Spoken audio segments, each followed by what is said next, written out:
शिवाष्टकं गं गणपतये नमः। प्रभुं प्राणनाथं विभुं विश्वनाथं जगन्नाथनाथं सदानन्दभाजं भवद्भव्यभूतेश्वरं भूतनाथं शिवं शङ्करं शम्भुमीशानमीडे।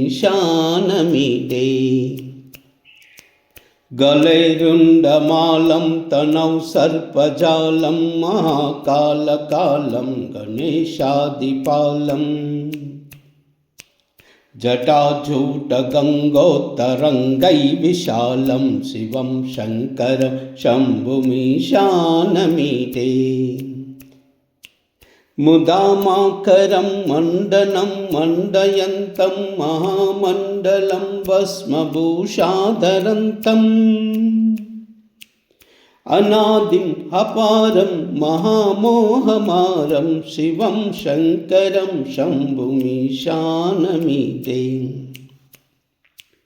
वटोदौ निवासं महा अट्टहासं महापापनाशं सदा सुप्रकाशं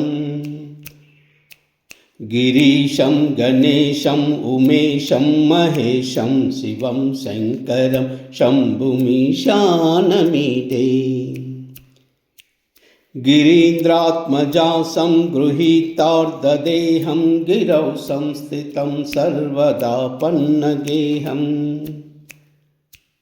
परब्रह्म ब्रह्मादिभिर्वन्दमानं शिवं शङ्करं शम्भुमीशानमीडे। कपालं त्रिशूलं कराभ्यां ददानं पदाम्बोजनं रायखामं ददानं बलिवर्धयानं सुरानं प्रदानं शिवं शङ्करं शम्भुमीशानमीडे।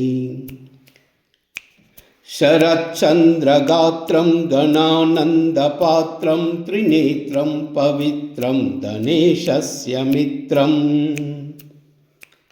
अपर्णाकलत्रं सदा सच्चरित्रं शिवं शङ्करं शम्भुमीशानमीडे। हारं सर्पहारं चिताभूविहारं भवं वेदसारं सदा निर्विकारम् श्मशाने वसन्तं मनोजं दहन्तं शिवं शङ्करं शम्भुमीशानमीडे। स्वयं यः प्रभाते नरः शूलपाने पठेत् स्तोत्ररत्नं त्रिहाप्याप्यरत्नम्